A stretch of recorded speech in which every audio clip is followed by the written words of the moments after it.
Hello সকলকে, আমার চ্যানেলে তোমাদের সকলকে জানাই ওয়েলকাম। তোমরা সকলে কেমন আছো? আশা করি ভালো আছো। আমিও খুব ভালো আছি। আজকে তোমাদের সাথে আমি আমার বাড়ির নিত্যদিনের পূজাই তোমাদের সাথে শেয়ার করলাম। আমি প্রত্যেকটি ঠাকুরকে ভোগ নিবেদন করার আগে ধূপকাঠি আর প্রদীপ জ্বালিয়ে নিই। তোমরাও কে কী করো অবশ্যই কমেন্ট করো, আমাকে জানিও। আমার ভিডিও কেমন লাগে তোমরা সেটা কিন্তু অবশ্যই জানিও, আর লাইক কমেন্ট শেয়ার করে দিও। আর তোমরা কি ভোগ নিবেদনের সময় তুলসী পাতা দাও? অবশ্যই বলো।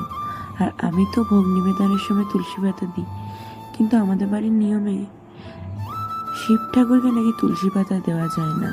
এটা কি তোমাদের নিয়মেও রয়েছে? আমাকে একটু জানিও তো। সবাই বলে কি তুলসী পাতা নাকি শিব ঠাকুরের জন্য নয়। তোমাদেরও কি এই নিয়ম আছে? অবশ্যই আমাকে জানিও কমেন্ট করে।